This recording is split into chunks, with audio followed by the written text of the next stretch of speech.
তো আজকে হচ্ছে 13ই সেপ্টেম্বর 2024। আমাদের বার কাউন্সিল প্রিলিমিনারি ব্যাচের 29তম ক্লাস এবং দণ্ডবিধির নবম ক্লাস। আজকে আমরা আলোচনা করব 201 ধারা থেকে। 201 ধারায় প্রথমে দেখেন, 201 থেকে 204 ধারা, সাক্ষ্য বিনষ্ট বা অদৃশ্য করে ফেলা, destroying and disappearing evidence of offence. এই কথাটা অ্যাকচুয়ালি আলোচনা করছে 201 ধারায়, সাক্ষ্য বিনষ্ট বা অদৃশ্য করে ফেলা। ধরেন আপনি হত্যা করার পরে লাশটাকে কেটে কেটে কেটে বুড়িগঙ্গা নদীতে ফেলে দিলেন, এটাকেই বলে সাক্ষ্য বিনষ্ট করা বা অদৃশ্য করে ফেলা। বা আপনি হত্যা করার পরে লাশকে গুম করে ফেলছেন, মাটি চাপা দিয়ে রাখছেন, এটাই হচ্ছে সাক্ষ্য বিনষ্ট বা অদৃশ্য করে ফেলা।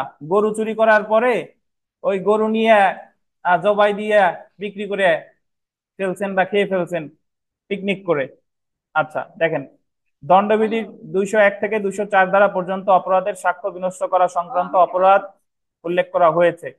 কোনো অপরাধ সংঘটিত হয়েছে জেনেও যে ব্যক্তি অপরাধীকে আইনগত শাস্তি হতে বাঁচানোর জন্য সাক্ষ্য বিনষ্ট করে, সে নিম্নলিখিতভাবে শাস্তি পাবে। যদি অপরাধটি, আন্ডারলাইন করেন, মৃত্যুদণ্ডে দণ্ডনীয় অপরাধ হয়, তাহলে অর্থদণ্ড সহ 7 বছর পর্যন্ত যে কোনো বর্ণনার কারাদণ্ড। অর্থাৎ আপনি যদি মৃত্যুদণ্ডে দণ্ডনীয় কোনো অপরাধের সাক্ষ্য বিনষ্ট করেন, তাহলে সাজা হবে কয় বছর? 7 বছর। যেরকম হত্যা করার পর লাশ রে কেটে ভাসাই দিছেন, এটা আপনি সাক্ষ্য বিনষ্ট করছেন, তাহলে সাজা কত বছর? 7 বছর।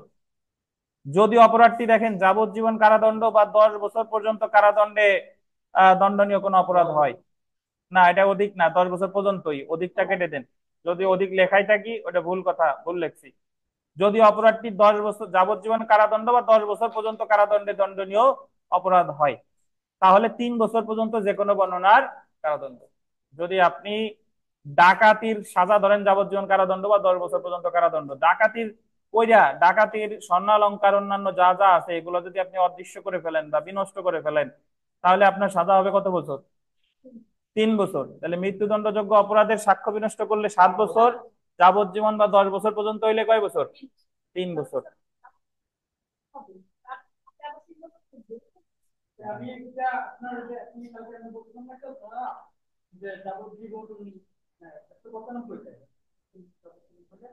সাত বছরের অধিক, 7 বা তার অধিক। হ্যাঁ হ্যাঁ হ্যাঁ, আমি বললাম যে ওটা এনাদের দরকার নাই, আমার যাবজ্জীবন মনে রাখলেই হবে। বুঝতে পারছেন? না না, নাই না, নাই না, নাই না, আমার ওইটুক মনে রাখলে হবে। মানে কিছু কিছু জিনিস যদি মনে রাখাইতে যাই, এগুলা ওনারা আরো বেশি কনফিউজড হয়ে যাবে। দেখেন, আপনার ভুল ভাঙিয়ে গে, আপনি কি বললেন?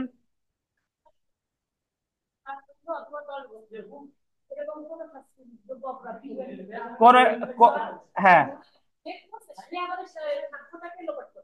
হ্যাঁ, সেক্ষেত্রে তো তার বিরুদ্ধে ধারা হচ্ছে দুইটা। সেক্ষেত্রে তার বিরুদ্ধে ধারা হচ্ছে দুইটা, ধরেন সে ডাকাতি করছে, আবার ডাকাতি করার যে সাক্ষ্য সেটা বিনষ্টও করছে, তাহলে সে প্রথমত তার বিরুদ্ধে ধারা হলো 395, তারপর হলো 201। বুঝতে পারছেন? হ্যাঁ হ্যাঁ হ্যাঁ, তাহলে তার সাজা দেই। হ্যাঁ, ওই ধারায়, ওই ধারার সাজা। এটা তো এই ধারার সাজা। এই যে যে অপরাধ করছে সেটা তো অপরাধের সাজা, আর আলাদা যে বিনষ্ট করছে সেটা তো 201-এর সাজা। জি জি। যদি এখন আপনার প্রশ্ন বলি, যদি সেই দুইটা করে, তাহলে তারা যদি আদালত যাবজ্জীবন কারাদণ্ড এবং 3 বছরও সাজা দিতে পারে। জি, বলেন বলেন। বল। হুম। হ্যাঁ হ্যাঁ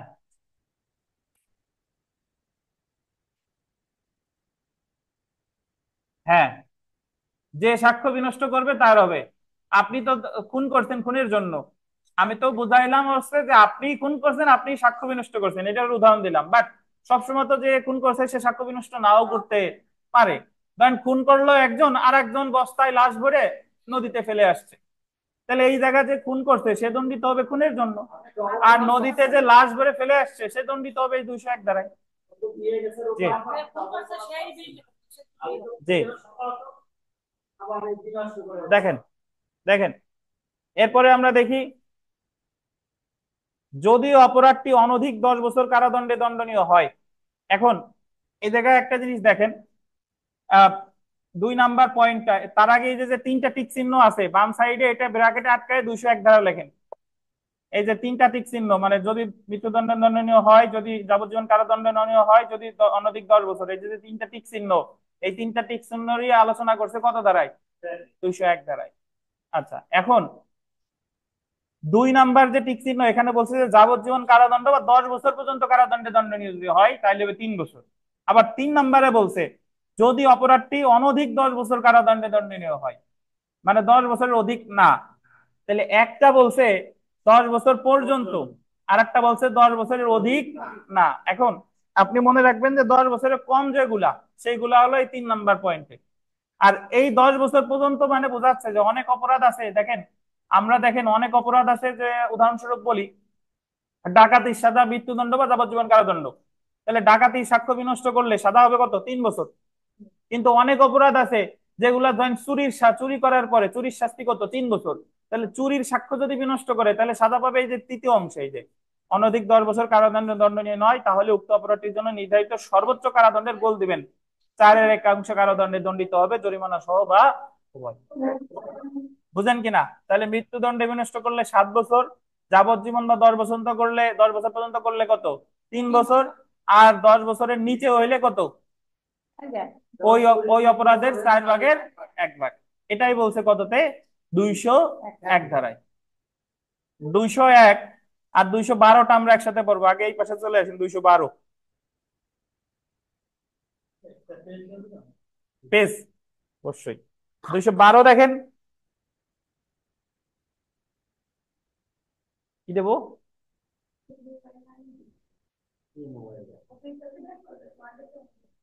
আচ্ছা দেখেন 212টা দেখেন যে অপরাধীকে আশ্রয় এবং লুকিয়ে রাখার শাস্তি, অপরাধীকে আশ্রয় এবং লুকিয়ে রাখার শাস্তি, হারবরিং অ্যান্ড স্ক্রিনিং অফেন্ডার।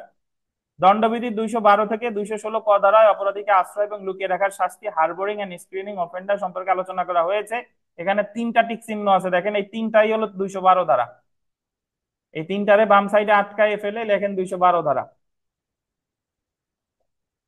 212 ধারা কেন আমরা একটু দেখি। দেখেন যে যে ব্যক্তি মৃত্যুদণ্ডে দণ্ডনীয় কোনো অপরাধীকে, অপরাধের আসামিকে শাস্তি হতে বাঁচানোর জন্য আশ্রয় দেয়, সে 5 বছর পর্যন্ত যে কোনো বর্ণনা কারাদণ্ডে এবং অর্থদণ্ডে দণ্ডিত হতে পারে। একজন খুনিরে রুবেলের বন্ধু একজন খুন করে আসছে, রুবেলের গ্রামে এসে রুবেল তাকে আশ্রয় দিছে রুবেলের বাড়িতে, তাহলে রুবেল এই জায়গায় শাস্তি পাবে কত বছর? 5 বছর।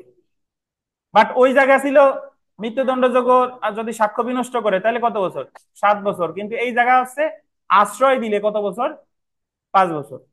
তারপরটা দেখেন যে ব্যক্তি যাবজ্জীবন কারাদণ্ড বা 10 বছর পর্যন্ত, অধিক যদি লেখায় থেকে কেটে দেন, যাবজ্জীবন কারাদণ্ড বা 10 বছর পর্যন্ত কারাদণ্ডের দণ্ডনীয় কোনো অপরাধের আসামিকে শাস্তি হতে বাঁচানোর জন্য আশ্রয় দেয়, তাহলে 3 বছর পর্যন্ত যে কোনো বর্ণনা কারাদণ্ড বা অর্থদণ্ডে দণ্ডিত হতে পারে। রুবেল এক বন্ধুরে আশ্রয় দিছে, সেই বন্ধু হলো প্রফেশনাল ডাকাত, সে ডাকাতি করে আসছে, রুবেল তারে আশ্রয় দিছে, তাহলে রুবেল যে আশ্রয় দিল, তাহলে রুবেলের সাজা হবে এই ক্ষেত্রে কত বছর? 3 বছর পর্যন্ত হতে পারে। ওই জায়গায়ও কিন্তু 3 বছর ছিল, ওই জায়গা ছিল যে যাবজ্জীবন কারাদণ্ড বা 10 বছর পর্যন্ত কারাদণ্ডযোগ্য অপরাধের সাক্ষ্য বিনষ্ট করলে 3 বছর, আর আসামিরে লুকিয়ে রাখলেও কত বছর? 3 বছর 212-তে।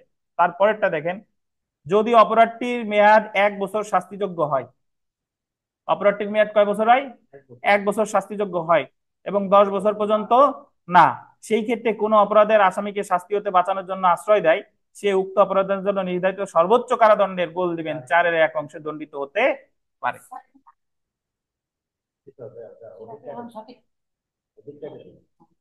শুনেন এখন যেটা এই জায়গা আমরা এই 201 আর 212, 201 হলো সাক্ষ্য বিনষ্ট করা, 212 হলো অপরাধীর আশ্রয় দেওয়া, বাট দুইটার শাস্তি একটু পার্থক্য ছাড়া হুবহু এক।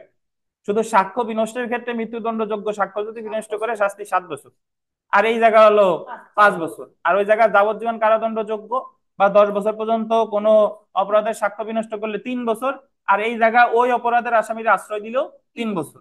আর 10 বছরের নিচে কোনো অপরাধের সাক্ষ্য যদি বিনষ্ট করে সাজা ওই অপরাধের সর্বোচ্চ সাজার 4/1। এই জায়গাও 10 বছরের নিচে কোনো অপরাধীর যদি আশ্রয় দেয় সাজা কত? 4/1। বুঝতে পারছেন? তাহলে আমাদের এই দুইটা ধারা কি মনে রাখতে হবে।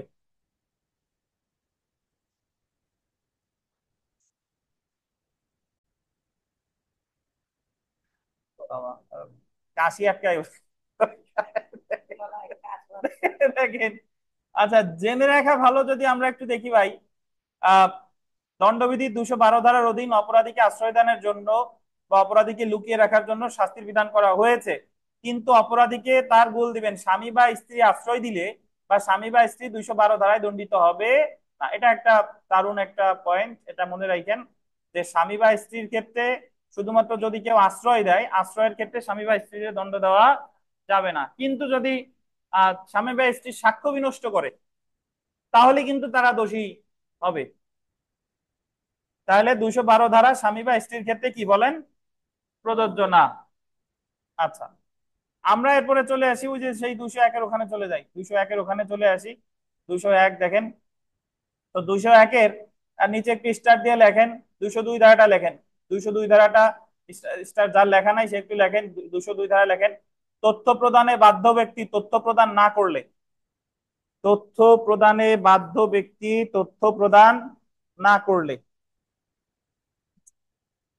হাইপেন দিয়ে লেখেন শাস্তি 6 মাস। তথ্য প্রদানে বাধ্য ব্যক্তি তথ্য প্রদান না করলে। অনলাইনে যারা আছেন আপনারা কথা শুনতে পাচ্ছেন ক্লিয়ারলি? জি ভাইয়া, শোনা যাচ্ছে। ওকে, তাহলে তথ্য প্রদানে বাধ্য ব্যক্তি যদি তথ্য প্রদান না করে, তাহলে সাজা কত বলেন? 6 মাস। হ্যাঁ, 6 মাস মানে যে কোনো বর্ণনা যেহেতু। আচ্ছা, এরপরে আমরা 203 ধারাটা এখন এটার আমি একটু ব্যাখ্যা দিই যে তথ্য প্রদানে কখন বাধ্য। আপনাদের মনে আছে কিনা যে আমাদের ফৌজদারি কার্যবিধির 44 ধারা একটা বিধান আছে যে সামনে যদি খুন খারাপি ঘটে, ডাকাতি ঘটে, কিছু কিছু অপরাধ ঘটে, তাহলে এই অপরাধের তথ্য অবশ্যই মানে থানায় কি জানাইতে হবে। যদি না কেউ জানায়, তাহলে সে দণ্ডিত হবে কত ধারায়? এই দণ্ডবিধির 202 ধারায়। জি। তারপরে দেখেন 203 ধারাটা, 203 ধারা লেখেন, অনুষ্ঠিত অপরাধ সম্পর্কে, অনুষ্ঠিত অপরাধ সম্পর্কে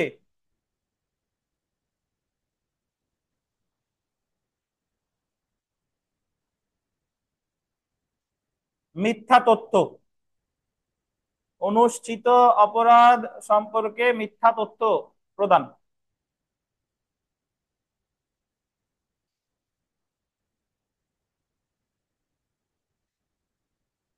এটা হচ্ছে আপনি যে অপরাধ অনুষ্ঠিত হয়েছে, আপনি গিয়ে বলছেন অন্য আর একটার কথা, মানে হয়েছে একটা বাট আপনি বলছেন আর একটা, তো সেই ক্ষেত্রে আপনি দণ্ডিত হবেন কত ধারায় বলেন? 203 ধারায়। সাজা হলো 2 বছর কারাদণ্ড। কয় বছর বলেন? 2 বছর। আচ্ছা,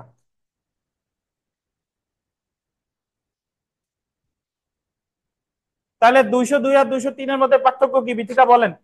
বিথিকা, 202 আর 203-এর মধ্যে পার্থক্য কি?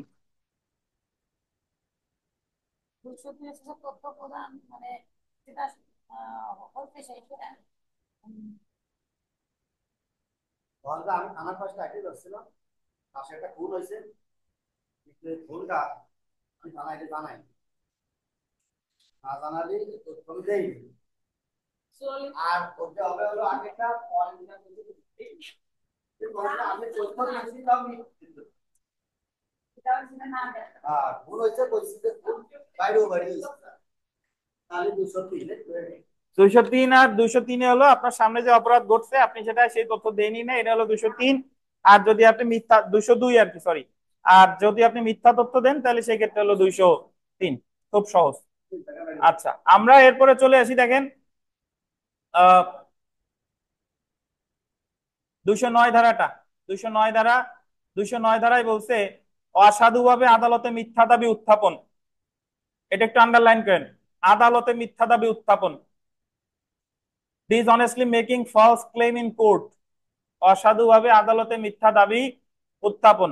দণ্ডবিধির 209 ধারা অনুসারে অসাধুভাবে আদালতে মিথ্যা দাবি উত্থাপন করার জন্য কোনো ব্যক্তি যে কোনো বর্ণনার কারাবাস যা 2 বছর পর্যন্ত হতে পারে এবং অর্থদণ্ডে দণ্ডিত হবে। এটা হচ্ছে যে ধরেন যখন কোনো মামলা সিআর মামলা আকারে করে, সিআর মামলা খারিজ করে কত দাঁড়ায় মনে আছে?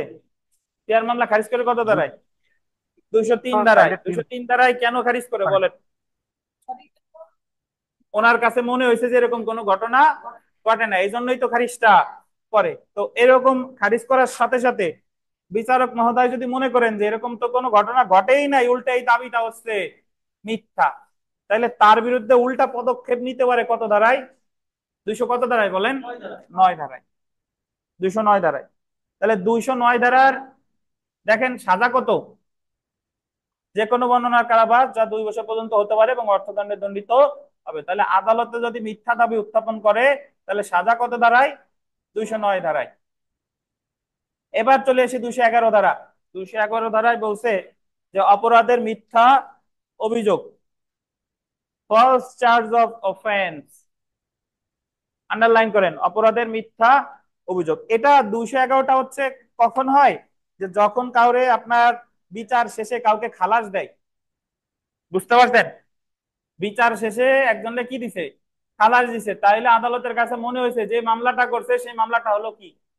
মিথ্যা। তখন আদালত বাদী হয়ে আবার তার বিরুদ্ধে মামলা দায়ের করতে পারে কত ধারায়? 211, 195। জি, তখন আদালত বাদী হয়ে তার বিরুদ্ধে মামলা করবে যে তুমি এতদিন ধরে যে মামলা করছো এটা হলো কি মামলা? মিথ্যা মামলা। যেরকম নারী ও শিশু নির্যাতন দমন আইনের অধীন আছে 17 ধারা, যারা কোর্টে যান তারা জানবেন, এটা আছে 17 ধারায়।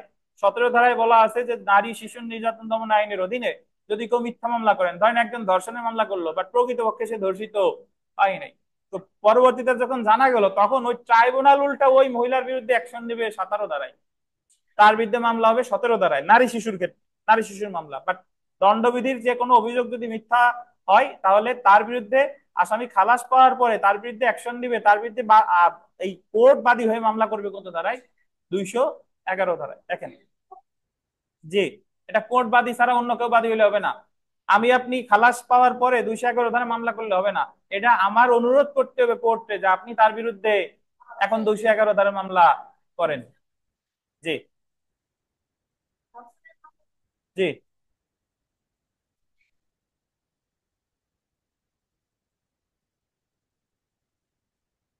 টাকা লাগে বলতে টাকা কারে দিবে?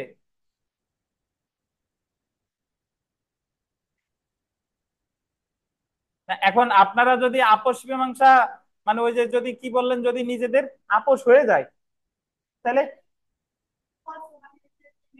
মেডিকেল রিপোর্ট ফলস আসছে তাই, তাহলে উকিল যদি 2 লাখ টাকা চায় তাহলে অন্য উকিলের কাছে যান। আচ্ছা, ভয়ের কিছু নাই, আল্লাহ ভরসা। দেখেন অপরাধের ধারা 211, অপরাধের মিথ্যা অভিযোগ, ফল চার্জ অফ অফেন্স, ক্ষতি সাধনের উদ্দেশ্যে কোনো ব্যক্তির বিরুদ্ধে অপরাধের মিথ্যা অভিযোগ দায়ের দণ্ডবিধির 211 ধারায় শাস্তিযোগ্য অপরাধ। এই ক্ষেত্রে নিম্নলিখিত শাস্তি নির্ধারিত হতে পারে: ক্ষতি সাধনের অভিপ্রায় কোনো ব্যক্তির বিরুদ্ধে ফৌজদারি কার্যক্রম ক্রিমিনাল প্রসিডিং দায়ের বা মিথ্যা চার্জ দায়ের করার শাস্তি হতে পারে যে কোনো বর্ণনার আন্ডারলাইন করেন 2 বছর কারাদণ্ড বা অর্থদণ্ড বা উভয়। এর শাস্তি বলছে 2 প্রকার। প্রথমে হলো 2 বছর যদি এমন ফৌজদারি কার্যক্রম মৃত্যুদণ্ডে, আন্ডারলাইন করেন যাবজ্জীবন কারাদণ্ডে, 7 বছর বা তার ততোধিক কারাদণ্ডের দণ্ডনীয় কোনো অপরাধের মিথ্যা চার্জের উপর ভিত্তি করে দায়ের করা হয়। অর্থাৎ আপনার বিরুদ্ধে যে মামলাটা দায়ের করা হয়েছিল সেই মামলাটার সাজা মৃত্যুদণ্ড বা যাবজ্জীবন কারাদণ্ড বা 7 বছর বা 7 বছরের বেশি এবং আপনি খালাস পাইছেন, তাহলে সেই ক্ষেত্রে তার বিরুদ্ধে যদি যে বাদী যে মামলা করছিল তার বিরুদ্ধে যদি 211 ধারায় মামলা করা হয় তাহলে বাদীর সাজা হবে কত? তাহলে অভিযোগকারী যে কোনো বর্ণনা 7 বছর কারাদণ্ড এবং অর্থদণ্ডে দণ্ডিত হবে। বুঝতে পারছেন? আর এইগুলা ছাড়া মৃত্যুদণ্ড, যাবজ্জীবন কারাদণ্ড, 7 বছর বা 7-এর অধিক ছাড়া অন্যান্য সকল ক্ষেত্রে কয় বছর? 2 বছর। এবং এই জায়গায় একটু লিখে রাখেন যে 211 ধারার মামলা স্বয়ং আদালতকে বাদী হয়ে দায়ের করতে হবে। 211 ধারার মামলা স্বয়ং আদালতকে বাদী হয়ে দায়ের করতে হবে।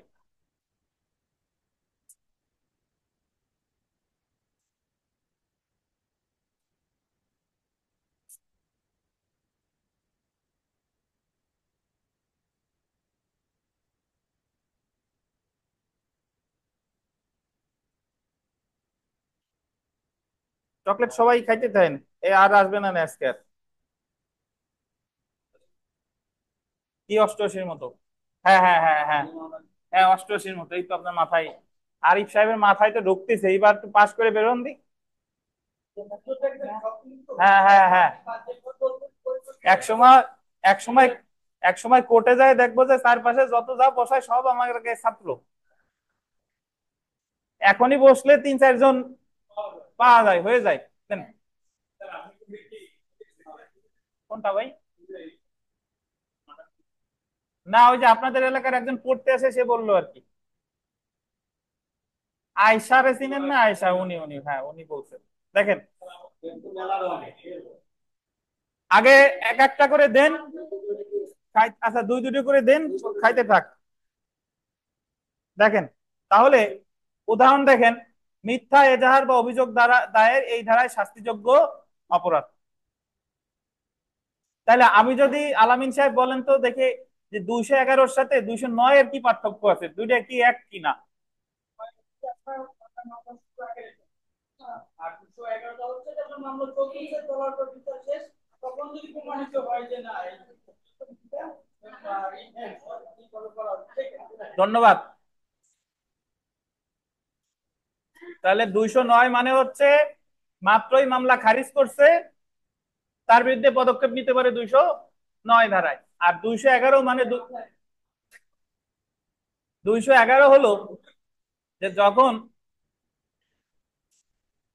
যখন মামলাটা খালাস হয়ে গেছে, মানে বিচার শেষে খালাস দেওয়া হয়েছে, তখন তার বিরুদ্ধে পদক্ষেপ নিবে স্বয়ং আদালত।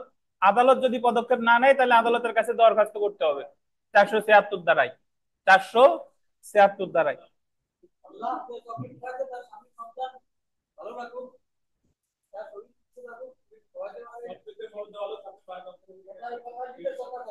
আমি আমি আশা করি এবার আমরা বার কাউন্সিলে আমাদের পাশের হার যেন শতভাগ হয়।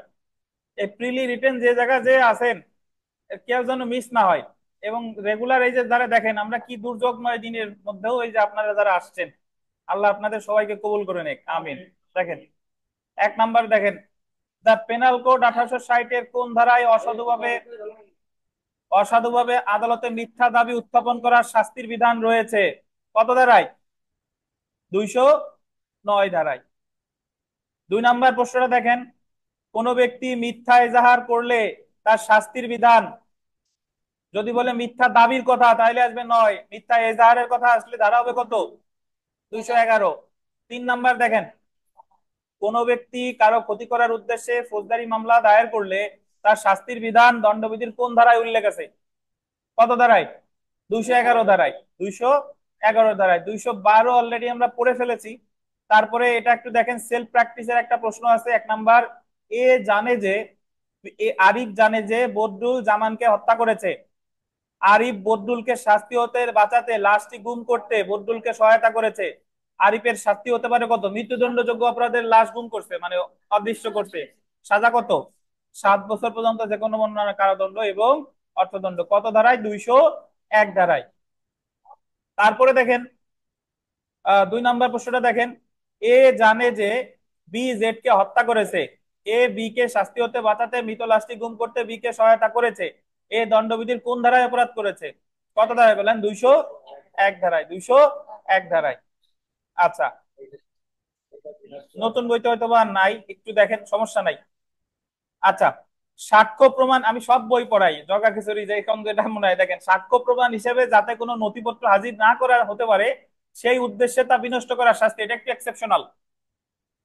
কোন সাক্ষ্য প্রমাণ হিসেবে যাতে কোনো নথিপত্র হাজির করা না হতে পারে, সেই নথিপত্র যদি কেউ বিনষ্ট করে, তাহলে সাজা 204 ধারায়। লিখে রাখেন যে নথিপত্র বিনষ্ট করা, 204 ধারা দিয়ে লেখেন, নথিপত্র বিনষ্ট করা, সাজা 2 বছর বা অর্থদণ্ড বা উভয়।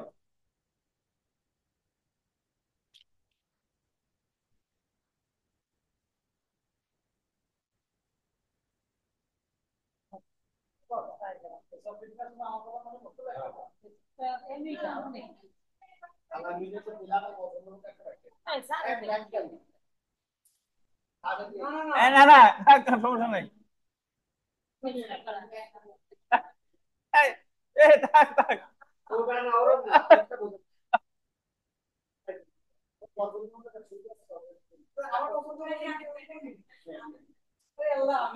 আচ্ছা, ক্লাসে মনোযোগ দেন। এই নেন আলামিন সাহেব, নেন নেন নেন। দেখেন, আচ্ছা দেখেন, দেখেন এই 6 নাম্বার প্রশ্নটা দেখেন আগে, 5 দেখেন, 5। ক্ষতি সাধনের উদ্দেশ্যে মৃত্যুদণ্ড বা যাবজ্জীবন কারাদণ্ডে দণ্ডিত কোনো অপরাধের মিথ্যাচারের উপর ভিত্তি করে যদি মিথ্যা ফৌজদারি কার্যক্রম দায়ের করা হয়, তাহলে দায়েরকৃত ব্যক্তি দণ্ডিত হতে পারে সর্বোচ্চ 7 বছর। কেন 7 বছর? কারণ মৃত্যুদণ্ড যাবজ্জীবন কারাদণ্ডে যোগ্য বা 7 বছর বা 7 বছর অধিক কারাদণ্ড যোগ্য যদি মিথ্যা মামলা করা হয়, তাহলে সাজা, যে মামলাটা করলো তার সাজা হবে কয় বছর? 7 বছর। 6 নাম্বার দেখেন, দণ্ডবিধির ড্যাশ ধারার অধীন অপরাধীকে আশ্রয় দেওয়ার জন্য হারবারিং অফেন্ডার বা অপরাধীকে লুকিয়ে রাখার শাস্তি বিধান করা হয়েছে কত ধারায়? 212 ধারায়। যেটা সবচেয়ে বেশি গুরুত্বপূর্ণ সেটা হলো এটা দেখেন, এ জানতো যে তার স্বামী খুন করেছে, আরিফা তার স্বামীকে শাস্তি হতে বাঁচানোর জন্য লুকিয়ে রাখে, এই ক্ষেত্রে আরিফা দণ্ডিত হতে পারে কয় বছরে? স্বামীরে বাঁচাইলে সেটা কোনো কি না, স্বামীরে বাঁচাইলে মানে স্বামীরে যদি আশ্রয় দেয় সেক্ষেত্রে সেটা কোনো অপরাধ হিসেবে গণ্য হবে না। তো এরপরে আর একটা প্রশ্ন আছে দেখেন, যে দণ্ডবিধির 212 ধারার বিধান প্রযোজ্য হবে না বা অপরাধীকে আশ্রয় দানের জন্য হারবারিং অফেন্ডার নিম্নলিখিত কোন ব্যক্তি দণ্ডিত হবে না? স্বামী বা স্ত্রী। এখন আমি আপনাদের আহ, একটা এডিশনাল পেজ দিছি, সবাই সেই এডিশনাল পেজটা হাতে নেন। নতুন বইতে এই ধারাগুলো অ্যাড করতে পরের এডিশনে, বাট আমরা এর অনেক আগে থেকেই এক্সট্রা এই পেজটা পড়ি। দেখেন, প্রথমে যেটা আছে ধারা 219, ধারা 219 আন্ডারলাইন করেন, ভুয়া চার্জশিট। ভুয়া চার্জশিট বা বিদ্বেষ প্রসূত ভাবে যদি কেউ ভুয়া চার্জশিট দেয়, কি পুলিশ দেয়, তদন্তকারী কর্মকর্তা দেয়। আর যদি বিদ্বেষ প্রসূত ভাবে বিচারক কোনো রায় দেয় যে রুবেল দণ্ড পাবে না বা রুবেলকে দণ্ডিত করা হয়েছে, তাহলে ওই বিচারক বা ওই পুলিশ অফিসারের বিরুদ্ধে মামলা করা হবে কত ধারায়? 219 ধারায়। দেখেন, যদি কোনো সরকারি কর্মচারী বিচারিক কার্যধারার যে কোনো পর্যায়ে দুর্নীতিগ্রস্ত, আন্ডারলাইন করেন, দুর্নীতিগ্রস্ত বা বিদ্বেষমূলক ভাবে আইন বিরুদ্ধ কোনো রিপোর্ট, আদেশ বা রায় প্রণয়ন করে, রিপোর্ট, আদেশ অথবা কি রায় প্রণয়ন করে, তবে সে যে কোনো বর্ণনার কারাদণ্ড যা 7 বছর পর্যন্ত হতে পারে বা অর্থদণ্ড বা উভয় দণ্ডে দণ্ডিত হবে। তাহলে 219 ধারার বিষয়বস্তু কি? 219 ধারার বিষয়বস্তু হলো, যদি বিদ্বেষ প্রসূত ভাবে যে যদি কেউ কোনো রিপোর্ট দেয়, কোনো কি দেয়, রায় দেয় বা আদেশ দেয়, তাহলে সে দণ্ডিত হবে 219 ধারায়। যদি ভুয়া চার্জশিট দিয়ে, মনে রাখবেন কত ধারা? 219 ধারা। আমরা চলে আসি ধারা 228, আদালত অবমাননা। বিচার চলাকালে বিচারককে বাধা দিলে, অপমান করলে শাস্তি 6 মাস পর্যন্ত বিনাশ্রম বা 1000 টাকা পর্যন্ত অর্থদণ্ড বা উভয়। 6 মাস পর্যন্ত বিনাশ্রম, কারাদণ্ডটা লেখা হয় না, একটু কারাদণ্ডটা লিখে ফেলেন। 6 মাস পর্যন্ত বিনাশ্রম কি বলেন? কারাদণ্ড। তাহলে এখানে একটা জিনিস দেখেন যে,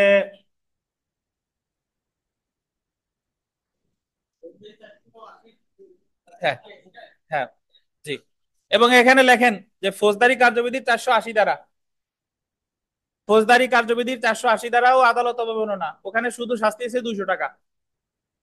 আর দণ্ডবিধিতে আদালত অবমাননা আছে 228 ধারায়, এখানে শাস্তি আছে 6 মাস বিনাশ্রম বা 1000 টাকা অর্থদণ্ড বা উভয়।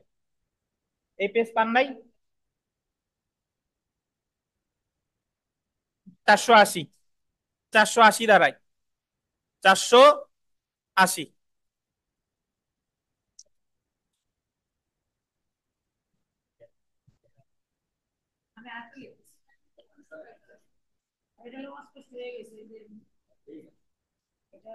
আচ্ছা, এখন দেখেন, আমরা চলে আসি মুদ্রা বিষয়ক অপরাধ, অধ্যায় 12, offenses relating to coins and government stamp.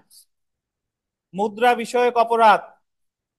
প্রথমে দেখেন, মুদ্রার সংজ্ঞা 230 ধারা বলতেছে যে মেডেল, স্ট্যাম্পবিহীন তাম্রপিণ্ড, কড়ি, এগুলা মুদ্রা বলে বিবেচিত হবে না। হ্যাঁ, এই যে আপনাদের দিছিলাম এমনি। দেখেন, মুদ্রার সংজ্ঞা আছে হচ্ছে মেডেল, স্ট্যাম্পবিহীন, তাম্রপিণ্ড, কড়ি, এগুলা মুদ্রা বলে বিবেচিত কি বলেন? হবে না। পরীক্ষায় প্রশ্ন আসবে যে নিম্নের কোনটি দণ্ডবিধি অনুযায়ী মুদ্রা বলে বিবেচিত হবে, নিম্নের কোনটি মুদ্রা বলে বিবেচিত হবে না। এখন আমরা ছোটবেলায় শুনছি যে কড়ি, টাকা হিসেবে কড়িও ব্যবহৃত হয়, কিন্তু এই জায়গা মেডেল, স্ট্যাম্পবিহীন, তাম্রপিণ্ড, কড়ি এগুলো মুদ্রা বলে বিবেচিত হবে না। তাহলে মুদ্রা বলে বিবেচিত হবে কোনটা? দেখেন, অঙ্কিত মুদ্রা বা ফারুকাবাদ মুদ্রা। ব্রিটিশ ভারতের এক প্রকার বিশেষ মুদ্রা ছিল, যে মুদ্রাটা বলে ফারুকাবাদ মুদ্রা। তাহলে যদি বলে ফারুকাবাদ মুদ্রা, কেউ অধিকাংশ লোকই শুনে নাই যারা 230 ধারা সংজ্ঞা পড়ে নাই। ফারুকাবাদ মুদ্রা যে কয় বছর আমি পড়াচ্ছি, আসার কথা ছিল, একদিন এই জায়গা থেকে আসবেই, অপশনে আসবে যে নিম্নের কোনটি মুদ্রা বলে বিবেচিত হবে, কোনটি হবে না। তাহলে অঙ্কিত মুদ্রা মুদ্রা বলে বিবেচিত হবে, ফারুকাবাদ মুদ্রা মুদ্রা বলে বিবেচিত হবে। আচ্ছা, এখন আমরা চলে আসি মুদ্রা জালের শাস্তি। মুদ্রা জাল, ধারা 231। দেখেন, মুদ্রা জাল এবং ব্র্যাকেটে কি লেখা আছে? বাংলাদেশি মুদ্রা ব্যতীত। যদি কেউ মুদ্রা জাল করে যেটা বাংলাদেশি মুদ্রা নয়, তাহলে তার সাজা হবে 7 বছর পর্যন্ত, কারাদণ্ডটা লেখা হয়নি, 7 বছর পর্যন্ত কারাদণ্ড এবং অর্থদণ্ড। এখন অনেকে আবার প্রশ্ন করতে পারেন যে এই 7 বছর কি সশ্রম নাকি বিনাশ্রম? যেহেতু কিছু বলা হয় নাই, তার মানে কি যে কোনো বর্ণনার। তাহলে যদি বলে শুধু মুদ্রা জালের শাস্তি কত দাঁড়ায়? 231 দাঁড়ায়। এবার 232টা একটু পরে আগে, নিচের এক এক সেকশন পরে আছে 232। দেখেন, বাংলাদেশি মুদ্রা জাল, ধারা 232, বাংলাদেশের মুদ্রা জাল, সাজা দেখেন বেশি, যাবজ্জীবন বা 10 বছর পর্যন্ত কারাদণ্ড এবং সেই সাথে অর্থদণ্ড। তাহলে এখানে দুইটা জিনিস দেখেন, আহ শুধু মুদ্রা জালের শাস্তি বলছে 231 ধারা, 7 বছর পর্যন্ত কারাদণ্ড এবং অর্থদণ্ড। আর বাংলাদেশি মুদ্রা জালের শাস্তি বলছে কত ধারায়? 232 ধারায়, যাবজ্জীবন বা 10 বছর কারাদণ্ড এবং সেই সাথে কি বলেন? অর্থদণ্ড। আর মুদ্রার সংজ্ঞা দিছে কত ধারায়?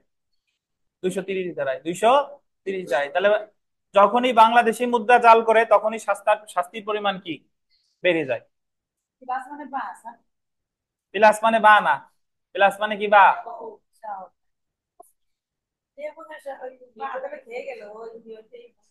এবং আর বাতেই খেয়ে গেল। প্লাস দেওয়া যাতে লেখাটা অনেক বড় হয়, আপনারা টেকনিক্যালি বোঝানোর জন্য। বুঝতে পারছেন? হ্যাঁ, ওই যে যাবজ্জীবন অবলিক 10 বছর, দেখেন মানে কি হয়, যাবজ্জীবন দেবে নতুবা কি 10 বছর পর্যন্ত।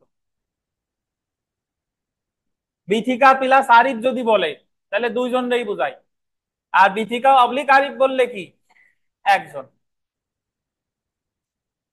দেখেন, তাহলে আমরা মুদ্রা জালের শাস্তি যদি যদি কখনো পরীক্ষায় প্রশ্ন আসে যে ধরেন ডলার জাল করছে, বাংলাদেশে বৈশা যদি ডলার জাল করে, তাহলে সাজা হবে দণ্ডবিধির কত দাঁড়ায়? 231। আর বাংলাদেশি মুদ্রা যদি জাল করে 232। ধন্যবাদ। এবার ওই উপরে দেখেন 260 ধারাটা, 260-এ বলছে যে জাল জেনেও সরকারি স্ট্যাম্প ব্যবহার করা। জাল জেনেও কি বলেন? সরকারি স্ট্যাম্প ব্যবহার করা, 7 বছর পর্যন্ত কারাদণ্ড বা অর্থদণ্ড উভয়। আপনারা যারা বার কাউন্সিল পরীক্ষায় ইন্টিমেশন জমা দিচ্ছেন বা সামনে ফর্ম ফিল আপ করা লাগবে, ওখানে আপনাদের 100 টাকার 3টা নন জুডিশিয়াল স্ট্যাম্পে কি দেওয়া লাগে? জমা দেওয়া লাগে এফিডেভিট করে। এখন আপনি জানেন যে এই 3টা স্ট্যাম্প জাল, আপনি করেন নাই জাল, বাট আপনি জানেন এই 3টা জাল, তারপরেও যদি আপনি ব্যবহার করেন, তাহলে আপনি দণ্ডিত হবেন কত দ্বারাই? এই 260 দ্বারাই, 7 বছর পর্যন্ত বা অর্থদণ্ড বা উভয়। আর 255টা দেখেন, সরকারি স্ট্যাম্প জাল, সরকারি স্ট্যাম্প জাল, যাবজ্জীবন বা 10 বছর পর্যন্ত কারাদণ্ড এবং সেই সাথে কি অর্থদণ্ড। তাহলে দেখেন, বাংলাদেশি মুদ্রার জাল 232 আর সরকারি স্ট্যাম্প জাল, এই দুইটা শাস্তি একই। একটা আছে 232, একটা আছে 255। আর যদি বলে মুদ্রা জাল 231 আর জাল স্ট্যাম্প জেনুও ব্যবহার 260, এই দুইটার সাজা কি একই। তাহলে আমাদের মনে রাখতে হবে যে স্ট্যাম্প জাল সাজা কত? সরকারি স্ট্যাম্প জাল 255, যাবজ্জীবন বা 10 বছর বা অর্থদণ্ড এবং অর্থদণ্ড, সরি। আর জাল স্ট্যাম্প জেনেও ব্যবহার করলে 260-এ 7 বছর বা অর্থদণ্ড বা উভয়।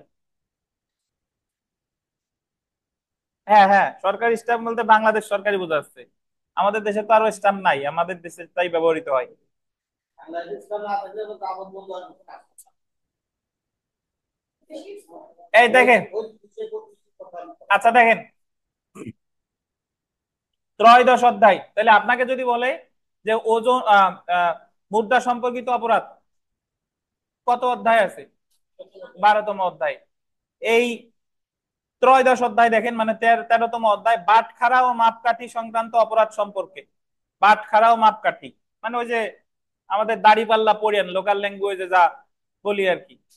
বাটখারা ও মাপকাঠি, offenses relating to weights and measures, ধারা 264 থেকে 267। এটা আমি টেকনিক্যালি মনে রাখবো। দেখেন, এই অধ্যায়ের সকল অপরাধের শাস্তি 264 থেকে 67 পর্যন্ত, যে কোনো বর্ণনার 1 বছর পর্যন্ত কারাদণ্ড, অর্থদণ্ড বা উভয়। তাহলে আমি মনে রাখবো ওজন বা বাটখারা রিলেটেড অপরাধ আছে 264 থেকে 200 কত 67। কততম অধ্যায়? ত্রয়োদশ অধ্যায়। আর এই ধারা, এই যে যতগুলা ধারা আছে সবগুলার সাজা কত? 1 বছর পর্যন্ত কারাদণ্ড বা অর্থদণ্ড বা উভয়। আচ্ছা,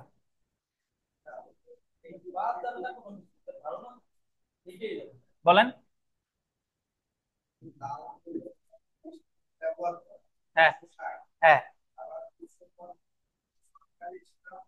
হ্যাঁ হ্যাঁ হ্যাঁ।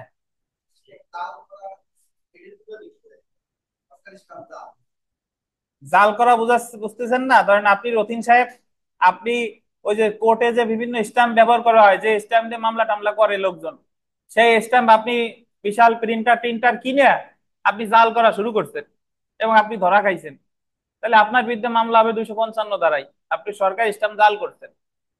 আর আপনি জাল করছেন, কিন্তু আপনার এই জাল স্ট্যাম্প জাল জেনেও আপনার দায়িত্বে যে কিনতেছে ব্যবহার করার উদ্দেশ্যে, সে দণ্ডিত হবে 260 ধারায়। বুঝতে পারছেন? আচ্ছা, এখন আমরা চলে আসি চতুর্থদশ অধ্যায়, জনস্বাস্থ্য, নিরাপত্তা, সুবিধা, শোভনতা, নৈতিকতা সংক্রান্ত অপরাধ সম্পর্কিত, offenses affecting the public health, safety, convenience, decency and morals, ধারা 268 থেকে 294। প্রথমে আমরা দেখব পাবলিক নুইসেন্স এবং শাস্তি। প্রথমটা দেখেন, পাবলিক নুইসেন্স। পাবলিক নুইসেন্স আসলে কারে বলে? আরিফ সাহেব একটু বলেন, যে আরিফ সাহেব আপনার ভাষায় বলেন, আরিফ সাহেব, হোয়াট ইজ পাবলিক নুইসেন্স?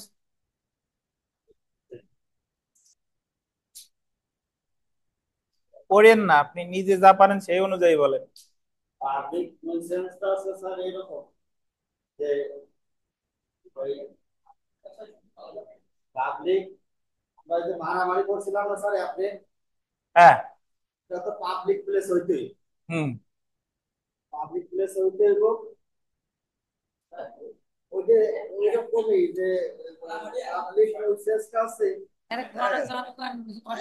হ্যাঁ এই না, না পাবলিক ওই তো পাবলিক প্লেস ওই অ্যাফ্রেড থেকেই আইছে, ধরেন ওই জায়গা থেকেই পাবলিক প্লেসটা। অ্যাফ্রেড থেকে আসছে কোন জায়গাতে বললো আপনারে? হ্যাঁ অ্যাফ্রেড থেকে যে পাবলিক না নুইসেন্স মানে আসছে, এটা ওইটাও কোথায় পাবলিক পাচ্ছে? আছে এটাও পাবলিক আছে, সেই হিসেবে আমি সেইভাবেই বলি স্যার যে এই পাবলিক মানে এ, এটা কি বলছে পাবলিক নুইসেন্স মানে স্যার। আপনি যেভাবে টানতেছেন জি তাহলে স্যার। তো 100 বার করেন যে পাবলিক টয়লেট, ওই জায়গাও পাবলিক না আছে। না না স্যার, পাবলিক দেখেন। নুইসেন্সটা হচ্ছে এরকম যে আমি যেখানে বসবাস করি স্যার, এই হ্যাঁ বসবাস করার পরে দেখা যায় যে একজনে মাইক বাজাচ্ছে। হ্যাঁ হ্যাঁ একজনে মাইক বাজাচ্ছে। হ্যাঁ এখন এই মাইক বাজাচ্ছে এমন আকারে মাইক বাজাচ্ছে যে দেখা গেল যে ওই বাড়ির আশেপাশে হয়তো এসএসসি ইন্টারমিডিয়েট পড়া পরীক্ষার্থী শুরু হয়ে গেছে। হ্যাঁ তাকে দেখা গেল কি যে খুব মানে কি বলবো সমস্যা হচ্ছে, সমস্যা হচ্ছে। বিরক্তির সৃষ্টি এখন হচ্ছে। পাবলিক নুইসেন্সটা আছে এক কথায় প্রকাশ, যেটা এক কথায় বলা যায় হ্যাঁ সেটা হচ্ছে যে বিরক্তিকর, অর্থাৎ কোনো জনসাধারণের বিরক্তিকর কোনো কিছু, গণশান্তি নষ্ট হবে বা জনগণের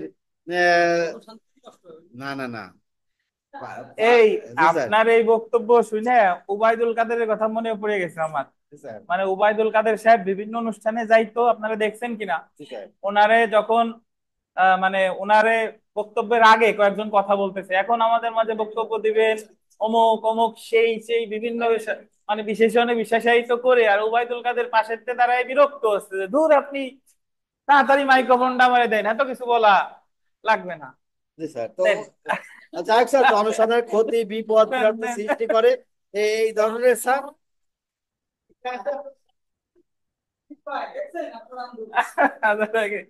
আচ্ছা শুনেন, পাবলিক নিউসেন্স খুবই ইজি একটা কথা, যে আপনি যদি এমন কোন কাজ করেন যার মাধ্যমে জনসাধারণের মনে বিরক্তির সৃষ্টি হয়, সেটারই বলে পাবলিক নিউসেন্স। ধরেন আমরা আমরা রেগুলার ছাদের উপরে লাউড স্পিকারে গান বাজাই, বিয়ে শাদী বা জন্মদিন বিশেষ কোনো অকেশন হয় সেদিন বাজানো ঠিক আছে, বাট আপনি যদি রেগুলার বাজান, এটা একটা কি, আশেপাশের লোকজনের বিরক্তি সৃষ্টি হয়, এটা এক ধরনের পাবলিক নিউসেন্স।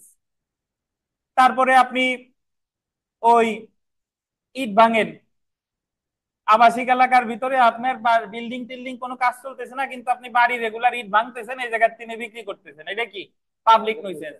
আপনি একটা কুকুর পালেন, যে কুকুরে প্রায় আশেপাশের মানুষরে কামড়ায়, এটাই একটা কি পাবলিক নিউসেন্স। মানে সহজ কথা, যে কারণে আশেপাশের লোকজনের মনে বিরক্তির উদ্রেক হয়, সেটারই কি বলে পাবলিক নিউসেন্স। এখন এই পাবলিক নিউসেন্স সম্পর্কে আমাদের দণ্ডবিধিতে সংজ্ঞা দেওয়া হয়েছে 268 ধারায়, শাস্তি দিছে 290 ধারায়।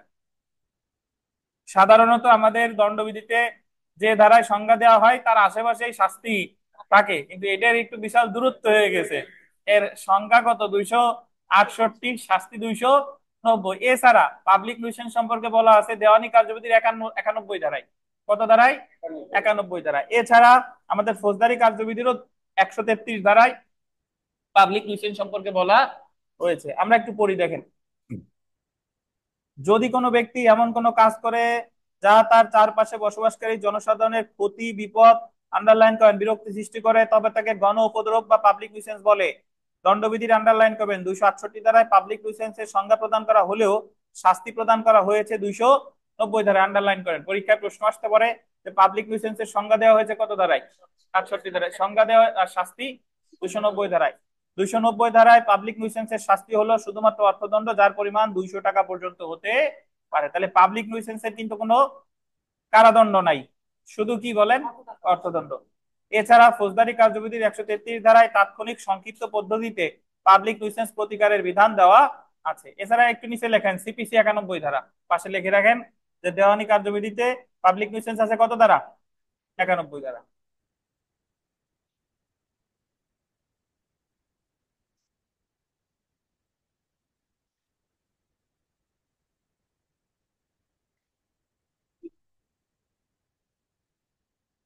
কত ধারা বলেন? 91। ধন্যবাদ।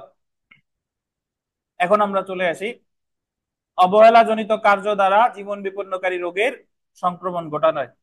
অবহেলা গোল্ডেন, অবহেলা শব্দটা গোল্ডেন।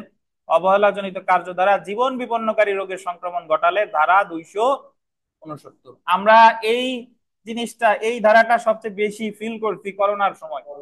করোনার সময় ধরেন অবহেলাজনিত কার্য মানে হচ্ছে যে আপনি ইচ্ছা করে, আপনি মাস্ক ইচ্ছা করে পড়েন নাই, বাট আপনার অবহেলা ছিল, ভুল করে পড়তে মনে নাই, এবং আপনার দেখা গেল যে জ্বর আছে, আপনি পাবলিক প্লেসে হাসি দিলেন বা আশেপাশে হাসি দিলেন, এটার কারণে আপনার কি হতে পারে? আশেপাশের লোকজন কিন্তু তারা ইনফেক্টেড হতে পারে। তো এই যে অবহেলাজনিত কার্য দ্বারা যদি কোনো ব্যক্তি বেআইনি ভাবে বা অবহেলা সহকারে এমন কোনো কাজ করে যার মাধ্যমে জীবন বিপন্নকারী রোগের সংক্রমণ বা বিস্তার লাভের সম্ভাবনা রয়েছে, তবে উক্ত ব্যক্তি যে কোনো বর্ণনার কারাদণ্ডে, যার মেয়াদ বল দিবেন 6 মাস পর্যন্ত হতে পারে, বা অর্থদণ্ড বহুবিধ দণ্ডে দণ্ডিত হবে। আমাদের রিটেনে একবার পরীক্ষায় প্রশ্ন আসছিল যে একজন মুরগির খামারি, খামার যে মুরগি যে পালন করে, সে তার ওই আপনার মুরগির ভিতরে বার্ড ফ্লু যদি এরকম হয় যে বার্ড ফ্লু হতে পারে, কারো ওনার মনে হচ্ছে যে বার্ড ফ্লু আছে মুরগি, ওনার যে মুরগি খামারে যত মুরগি আছে বার্ড ফ্লু আছে, বাট উনি শনাক্তকরণের কোনো ব্যবস্থা করতেছে না, উনি উদাসীন, বরং উনি এটা বিক্রি করেই যাচ্ছে। তাহলে এই ক্ষেত্রে উনি অপরাধ করছে কত দ্বারা? 269 ধারায়। আর উনি যদি জানে যে বার্ড ফ্লু 100% আছে, তারপরেও উনি ইচ্ছা করে এটা বিক্রি করতেছে বা আশেপাশের লোকজন দিচ্ছে, তাহলে সেই ক্ষেত্রে চলে আসবে 270 দ্বারা। পরবর্তীটা দেখেন।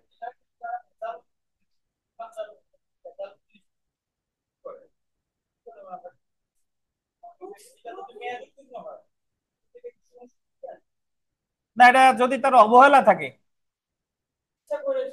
ইচ্ছা করলে তাদের জন্য সবচেয়ে বড় আইন হচ্ছে স্পেশাল পাওয়ার্স অ্যাক্ট।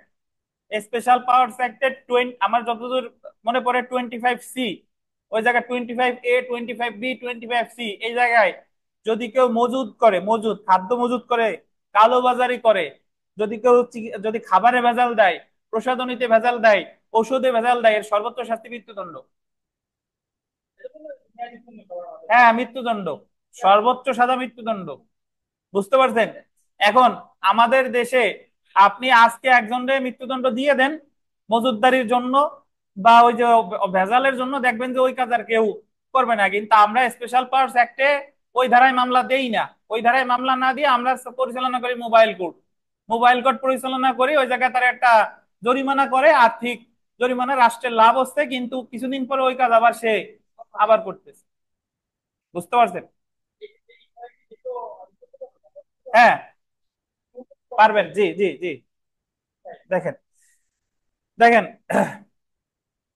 বিদ্বেষপূর্ণ কার্য দ্বারা বিদ্বেষ, এটা হলো সেই আইন যে আইনের কারফিউ আছে 24 ধারায়, স্পেশাল পাওয়ার্স অ্যাক্ট 1974।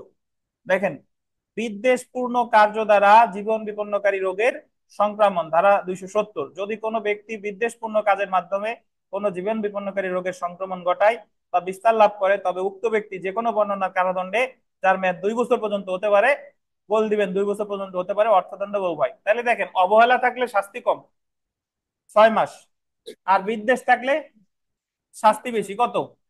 আপনারা আপনারা দেখছেন কিনা করোনার সময় চীনে বা পৃথিবীর যে কোনো এক জায়গায় এক মহিলা অথবা এক পুরুষ, তার করোনা হয়েছে, তো সে করতেছে কি, ইচ্ছা করে হাসি মাখাই দিচ্ছে লিফটের যে বাটন গুলো আছে ওই জায়গা, ইচ্ছা করে, যাতে অন্যান্য মানুষেরও করোনা যাতে হয়। তার মানে এই জায়গায় কি অবহেলা না বিদ্বেষ? বিদ্বেষ। তাহলে সে দণ্ডিত হবে কত ধারায়? এই 270 ধারায়। হ্যাঁ, এটা 270 ধারায়।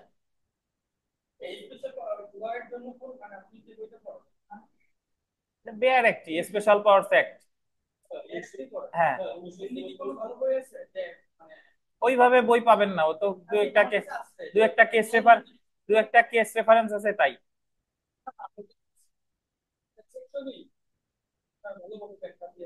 এই আইনের সেকশন ভালোভাবে ব্যাখ্যা কেউ করে নাই। না না, এইভাবে পাবেন না। হ্যাঁ হ্যাঁ হ্যাঁ হ্যাঁ, জি জি। দেখেন কি, রুবেল কি বলতে চাইছিলেন? হ্যাঁ, বিশেষ ক্ষমতা আইন। হ্যাঁ হ্যাঁ হ্যাঁ হ্যাঁ হ্যাঁ, ওই তো জাল টাকা আছে, মজুদদারি, তারপর ওই যে ইসে ভ্যাট ফাঁকি দেওয়া, এই রিলেটেড সবকিছু আছে। সর্বোচ্চ মৃত্যুদণ্ড, সর্বনিম্ন ওই যে 7 বছর 8 বছর এরকম কি জানি আছে। হ্যাঁ, দেখেন, দেখেন, কোয়ারেন্টাইন রুল ভঙ্গ করা, কোয়ারেন্টাইন রুল ভঙ্গ করা। আমরা অধিকাংশ লোক কোয়ারেন্টাইন কোয়ারেন্টাইন কোয়ারেন্টাইন শব্দটার সাথে পরিচিত হয়েছে করোনার সময়, নাকি? জি। তো আমাদের দণ্ডবিধিতে কোয়ারেন্টাইন শব্দটা 1860 সাল থেকেই আছে, 1860 সাল থেকেই আছে। দেখেন, সংক্রামক, এটা বলছে 271 দ্বারা, সংক্রামক ব্যাধি বিস্তার রোধে সরকার কর্তৃক প্রদত্ত কোয়ারেন্টাইন রুল ভঙ্গ করলে যে কোনো বর্ণনার কারাদণ্ড, যা 6 মাস পর্যন্ত হতে পারে, অর্থদণ্ড বা উভয়। তাহলে কোয়ারেন্টাইন রুল ভঙ্গ করা কত ধারায় শাস্তিযোগ্য অপরাধ? 271 ধারায়। শাস্তি কত? 6 মাস। আচ্ছা, এবার আমরা চলে আসি, দেখেন, রাজপথে বেপরোয়া ভাবে গাড়ি চালানো বা অশ্বারোহণ। রাজপথে বেপরোয়া ভাবে গাড়ি চালানো বা অশ্বারোহণ, না, এটা আলাদা ধারা আছে।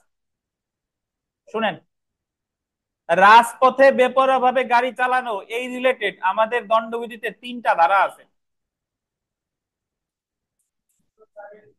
তিনটা ধারা আছে। এখন এই তিনটা ধারার ভিতরে কি কি শুনেন। এক, রাজপথে আপনি শুধু বেপরোয়া ভাবে গাড়ি চালাইছেন, যে কারণে কারো আহত বা মৃত্যু ঘটতে পারতো, বাট কেউ আহত হয় নাই, মৃত্যু ঘটে নাই, এটা সাজা শাস্তিযোগ্য অপরাধ 279 ধারায় 3 বছর। বুঝেন কিনা।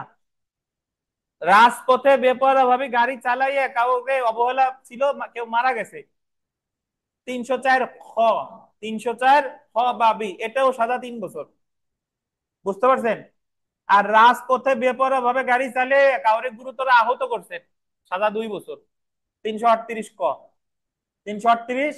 এখন আপনার কাছে অদ্ভুত লাগতে পারে যে 279-তে আমি বেপরোয়া ভাবে গাড়ি চালাইলাম, কারো কোনো ক্ষতি টতি হলো না, বাট সাজা 3 বছর সর্বোচ্চ। আর এই 338 কতে যদি কারো গুরুতর আহত করেন তাহলে সাজা কত, 2 বছর।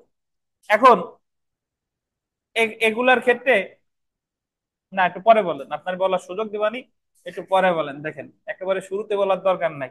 দেখেন আর একটা নিচে লেখা আছে 338 ক, মিতা, আমরা একটু পড়ি, দেখেন পড়লে বুঝবেন। রাজপথে বেপরোয়া ভাবে গাড়ি চালানো বা অশ্বারোহণ, যদি কোনো ব্যক্তি কোনো জনপথ এমন বেপরোয়া ভাবে বা তাচ্ছিল্যের সাথে কোনো গাড়ি বা যান চালায় বা অশ্বারোহণ করে যাতে মানুষের জীবন বিপন্ন হতে পারে বা অন্য কোনো ব্যক্তিকে আহত বা জখম করার সম্ভাবনা থাকে, তবে উক্ত ব্যক্তি যে কোনো বর্ণনার কারাদণ্ডে, যার মেয়াদ 3 বছর পর্যন্ত হতে পারে, বা অর্থদণ্ড যার পরিমাণ ন্যূনতম কত, 1,000 টাকা এবং অনধিক 5,000 টাকা পর্যন্ত হতে পারে, এবং উভয় দণ্ডে দণ্ডিত হবে।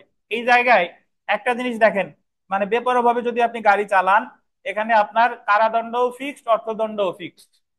কারাদণ্ড কত, 3 বছর। আর অর্থদণ্ড কত, আচ্ছা, যার পরিমাণ ন্যূনতম 1,000 বলছে।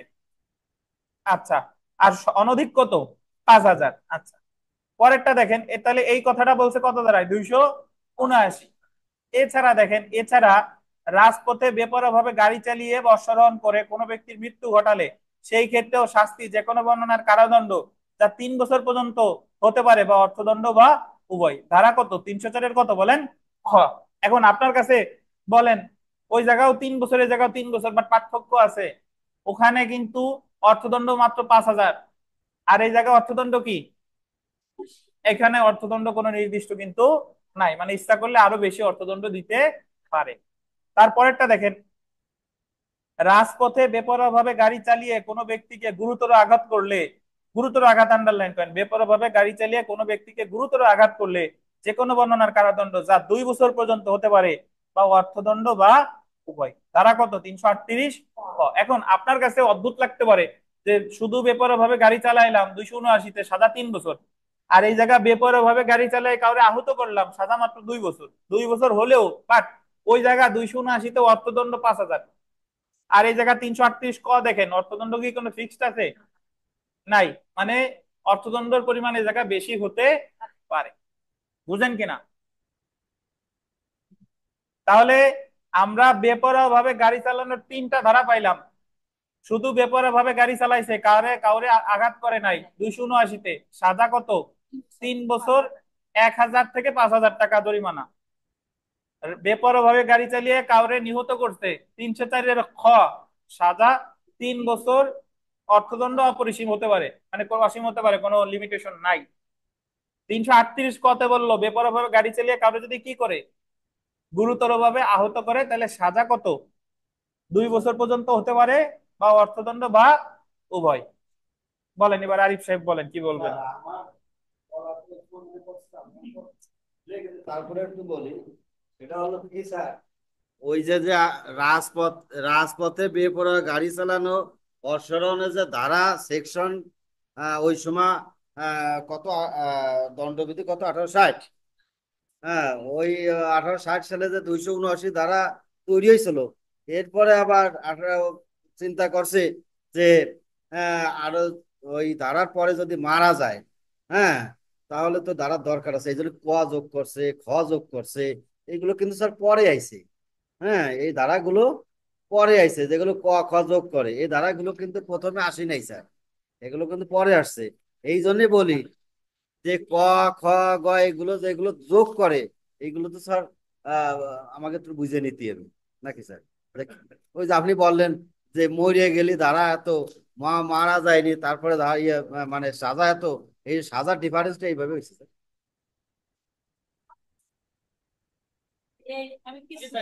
ও কিচ্ছু বোঝেন নাই, এই যে স্যার বাড়ির ধারে থেকে কিছু বুঝলো না। তো দেখেন, বেপরোয়াভাবে নৌযান চালানো, ধারা 280। যদি কোনো ব্যক্তি বেপরোয়াভাবে কোনো জাহাজ বা কোনো নৌযান চালনা করে যার ফলে মনুষ্য জীবন বিপন্ন হতে পারে বা কোনো ব্যক্তিকে আহত বা জখম করার সম্ভাবনা থাকে, তবে উক্ত ব্যক্তি যে কোনো বর্ণনার কারাদণ্ড যার মেয়াদ 6 মাস পর্যন্ত হতে পারে, বা অর্থদণ্ড যার পরিমাণ 1,000 টাকা পর্যন্ত হতে পারে, বা বহিদণ্ডে দণ্ডিত হবে। সাধারণত যখন বেপরোয়াভাবে কোনো যান চালনা করে তাহলে সেক্ষেত্রে দণ্ডিত হয় 279 ধারায়, আর বেপরোয়াভাবে যদি নৌযান চালনা করে তাহলে দণ্ডিত হবে 280 ধারায়। অনেক সময় দেখা যায় যে দুইটা লঞ্চ একটার সাথে আর একটা সংঘর্ষ বেঁধেছে, তখন কিন্তু এই ধারায় তারা দণ্ডিত হবে। এরপরে দেখেন, অশ্লীল পুস্তক ইত্যাদি বিক্রয়, ধারা 292। যদি কোনো ব্যক্তি কোনো অশ্লীল পুস্তক বা বস্তু ভাড়া দেয়, অশ্লীল পুস্তক হতে পারে বা কোনো জিনিস যদি ভাড়া দেয়, প্রস্তুত করে, বিক্রয় করে, উৎপাদন করে, নিজের দখলে রাখে, কোনো অশ্লীল বস্তু আমদানি রপ্তানি বা পরিবহন করে, অশ্লীল বস্তুর ব্যবসা করে, বা অশ্লীল বিজ্ঞাপন প্রদান করে, তবে উক্ত বা অথবা উক্ত কাজ করার উদ্যোগ গ্রহণ করে সে ব্যক্তি যে কোনো বর্ণনার কারাদণ্ড যা 3 মাস পর্যন্ত হতে পারে বা অর্থদণ্ডে উভয় দণ্ডে দণ্ডিত হবে। অর্থাৎ আহ অশ্লীল যে কোনো কিছু আপনি বিক্রি করেন বা আপনার দখলে রাখেন, এটা শাস্তিযোগ্য অপরাধ 292 ধারায়। এর সাজা হতে পারে 3 মাস পর্যন্ত কারাদণ্ড বা অর্থদণ্ড বা উভয়। এটা একটা সময় পর্যন্ত যখন ওই যে সিডি ভিসিডি বা ভিডিও ক্যাসেটের দোকান ছিল তখন এই ধারাটার প্রয়োগ খুব বেশি ছিল। তারপরে দেখেন, লটারি অফিস পরিচালনা করা, ধারা 294 ক। লটারি অফিস পরিচালনা করা হচ্ছে যদি আপনি রাষ্ট্রীয় অনুমোদন না নিয়ে বা সরকারের অনুমোদন না নিয়ে যদি লটারি অফিস পরিচালনা করেন তাহলে দণ্ডিত হবেন 294 ক ধারায়। যদি কোনো ব্যক্তি রাষ্ট্রীয় লটারি বা সরকার কর্তৃক অনুমোদিত নয় এই ধরনের কোনো লটারি অনুষ্ঠান করার উদ্দেশ্যে কোনো অফিস বা স্থান সংরক্ষণ করলে উক্ত ব্যক্তি যে কোনো বর্ণনার 6 মাস কারাদণ্ডে, অর্থদণ্ড বা উভয় দণ্ডে দণ্ডিত হবে। অর্থাৎ কোনো অনুমোদনহীন ভাবে যদি আপনি কোনো লটারি অফিস পরিচালনা করেন তাহলে সাজা হবে 6 মাস কারাদণ্ড বা অর্থদণ্ড বা উভয়। আমরা আজকে শেষ টপিকে চলে আসি, সেটা হচ্ছে যে পঞ্চদশ অধ্যায়, যেটা হচ্ছে ধর্ম অবমাননা, অফেন্সেস রিলেটিং টু রিলিজিয়ান। ধর্ম অবমাননা, বিভিন্ন উপাসনালয় ভেঙে ফেলা, ধর্ম নিয়ে আজে বাজে কথা বলা, এগুলা ধর্ম অবমাননার শামিল। তো এই পঞ্চদশ অধ্যায় আলোচনা করছে 295 থেকে 298 ধারা পর্যন্ত। ধারা 295-তে বলছে উপাসনালয়ের ক্ষতি বা অপবিত্র করা। অর্থাৎ যদি কেউ বিভিন্ন জায়গায় আমাদের দেশের প্রেক্ষাপটে দেখা যায় যে দুর্গা প্রতিমা ভেঙে ফেলেছে, বিভিন্ন মন্দির ভেঙে ফেলেছে, গির্জা ভেঙে ফেলেছে, মসজিদ ভেঙে ফেলেছে, তাহলে সেই ক্ষেত্রে সে দণ্ডিত হবে 295 ধারায়, যে কোনো বর্ণনার 2 বছর পর্যন্ত বা অর্থদণ্ড বা উভয়। ধারা 295 ক দেখেন, উপাসনালয়ের কঠোর আঘাত বা বিদ্বেষপূর্ণ কাজ দ্বারা, যেমন কথা লেখা দ্বারা ধর্ম অবমাননা করে। যদি কেউ ইচ্ছাকৃতভাবে কোনো কথা লেখা দ্বারা ধর্ম অবমাননা করে তাহলে সে দণ্ডিত হবে 295 ক ধারায়, যে কোনো বর্ণনা 2 বছর পর্যন্ত কারাদণ্ড বা অর্থদণ্ড বা উভয়। এবং সবশেষে দেখা যাচ্ছে যে যে 298 ধারা বলছে ধর্ম নিয়ে গালি, যদি কেউ ধর্ম নিয়ে গালি দেয় তাহলে যে কোনো বর্ণনার 1 বছর পর্যন্ত বা অর্থদণ্ড বা উভয়। তো এখানে আমরা মোট 3টা ধারাই দেখি, 295 কতে 2 বছর করে সাজা, আর ধর্ম নিয়ে যদি গালি দেয় তাহলে 1 বছর পর্যন্ত কারাদণ্ড বা অর্থদণ্ড বা উভয়। তো আজকে এই পর্যন্তই, ইনশাল্লাহ আগামীকাল পড়া থাকবে। ধন্যবাদ।